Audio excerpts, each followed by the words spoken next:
teman-teman, ketemu lagi dengan Buat Makan TV. Teman-teman, kita akan membicarakan mengenai orang-orang kaya ya, teman-teman. Jadi, kita bingung mendefinisikan orang kaya karena sebagian besar orang kaya itu katanya yang banyak hartanya, yang banyak mobilnya, yang banyak perusahaannya. Ya, katanya seperti itu ya. Teman-teman, setiap orang itu cara berpikirnya dipengaruhi oleh pihak-pihak internal dan pihak-pihak eksternal, atau hal-hal internal dan hal-hal eksternal.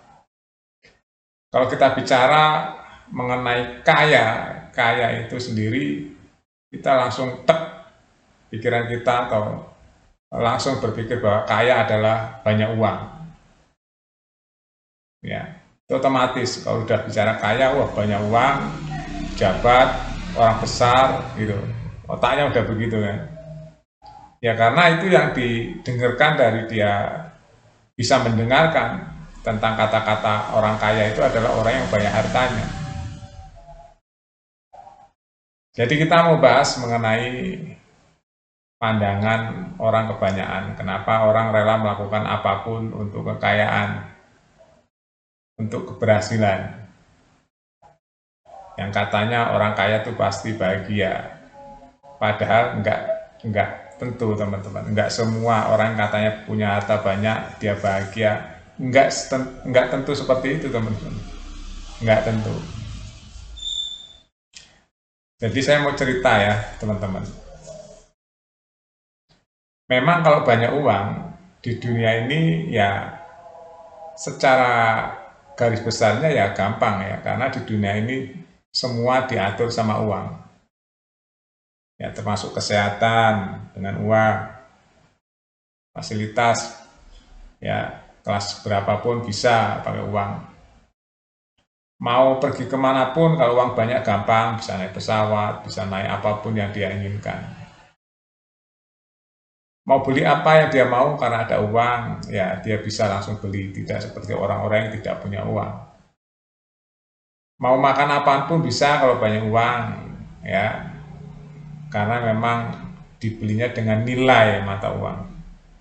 Beda dengan orang yang nggak punya, mau beli sate aja kalau nggak punya uang, dia tunggu nabung dulu baru beli sate.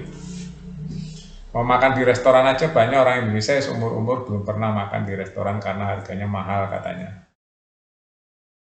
Ya, ini prolognya begitu ya teman-teman.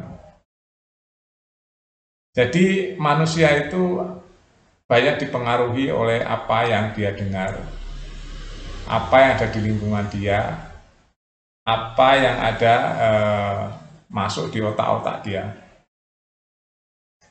Begitu rasa juga. Rasa asli ya yang di dalam diri manusia itu biasanya bisa hilang dengan pengaruh-pengaruh dari luar, yaitu pengaruh gaya hidup, pengaruh kemewahan. Akhirnya membuat manusia itu kadang-kadang kurang sensitif, kurang memiliki rasa, dan sebagainya. Ya, itu garis besarnya seperti itu, teman-teman. Nah, kenapa saya bilang begini? Ini saya gunakan prolog seperti ini. Karena hidup itu bahasa Jawanya sebenarnya gini, teman-teman. Wang sinawang. Hidup itu seperti itu, wang sinawang. Hanya saling melihat. Yang tahu keadaannya sebenarnya ya hanya manusia itu sendiri dan Tuhan. Contohnya kita mau lihat orang di jalan pakai Alphard gitu. Otak kita langsung berpikir, wah mobilnya aja miliaran. Berarti uangnya banyak. Orang kaya, gitu kan. Langsung begitu. Tapi kalau kita teliti lagi, di rel ya, di belakang layar, kita urut lagi. Ini uang kekayaannya dari mana, dari siapa, atau warisan, atau ngerampok, atau korupsi, macam-macam tuh teman-teman, atau usaha. Nah, saya mau menyoroti tentang korupsi ini teman-teman. Kenapa kok saya bilang seperti itu prolognya? Jadi korupsi yang tambang timah ini saya mau memberitakan itu. Ini sudah sampai mau diajukan ke persidangan ya teman-teman. Dalam tahap penyempurnaan datanya dari kejaksaan. Nah, kalau ini sudah disidangkan, saya nanti inginnya ya kasus korupsi tambang timah yang kurang lebih 300 triliun itu merugikan negara, itu disidangkan secara terbuka, live. Seperti kasus Menteri Pertanian dan Menteri Kominfo ya. Itu kan terbuka tuh, jadi rakyat bisa tahu alur ceritanya seperti apa. Nah, kayak Menteri SDM itu kan alur ceritanya semua terbuka, rakyat jadi tahu ya. Terus kasus Menkominfo itu ya juga begitu, yang BTS tuh rakyat tahu duit puluhan miliar, ratusan miliar dibagi-bagi kemana aja kan jadi tahu. Cuma hukumannya yang kan menurut saya korupsi itu koruptor masih ringan di Indonesia, makanya banyak koruptor yang nggak jera. Rakyat kecil melanggar hukum hukumannya berat. Orang berpangkat melanggar hukum yang makan uang rakyat hukumannya ringan saja. Nah, pertanyaannya apakah ini adil? Ada yang bilang nggak adil, ada yang bilang proporsional, yaitu opini lagi ya teman-teman. Jadi intinya pemerintah dan DPR harus merumuskan supaya Indonesia itu bersih dari koruptor. Itu PR mereka. Ya nggak ngerti saya dengan pejabat-pejabat itu gini ya teman-teman. Mereka kan sudah disumpah untuk mengurusi negara ini ya. Diberikan imbalan namanya gaji, tunjangan dan sebagainya, pensiun. Tapi mereka tidak melakukan semaksimal mungkin ya. Dengan bukti apa? Ya masih banyak carut marut. Ya, penegakan hukum yang ya menurut saya belum maksimal ya, belum baik. Kalau kita cermati setiap harinya ada berita-berita tentang korupsi, ya, tentang hukuman koruptor yang nggak berat, itu membuat koruptor nggak akan takut.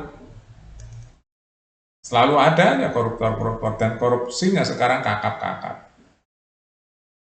Khusus untuk tambang timah ini teman-teman, kalau menurut saya ini hukumannya harus berat. Karena dia merusak ini Ibu Pertiwi ya. Merusak ekologi, merusak kawasan, merusak alam, dan merusak ekonomi negara atau merugikan ekonomi negara. Ini hukumannya harus maksimal. Jangan dihukum yang ringan-ringan, sementara orang maling singkong dihukumnya berat. Kasarnya gitu, padahal dia butuh makan saja. Kalau ini bukan butuh makan, ini mah rakus, koruptor itu rakus. Makanya saya bilang koruptor itu adalah orang yang paling jahat dari kejahatan yang lainnya, itu adalah koruptor. Karena dia udah nggak kekurangan tapi masih mengambil hak orang, mengambil hak rakyat, atau mengambil uang rakyat atau uang negara. Itu adalah yang paling jahat, itu koruptor. Kejahatan yang paling jahat adalah koruptor. Saya berharap ya kasus korupsi tambang timah ini dihukumnya minimal itu 20 tahun sampai seumur hidup. Ya, atau hukuman mati. Itu koruptor tuh. Karena dia orang greedy, orang paling rakus adalah koruptor, teman-teman. Makanya jangan heran kalau ada orang mobil mewah, rumah mewah, terus dia hasilnya halal. Belum tentu, teman-teman. Ya, koruptor-koruptor itu kan uang mengambil di uang rakyat tuh. Mobilnya mewah, rumahnya mewah, tanahnya di mana-mana, rumahnya di mana-mana, ya bahkan bisnisnya di mana-mana. Itu kan koruptor.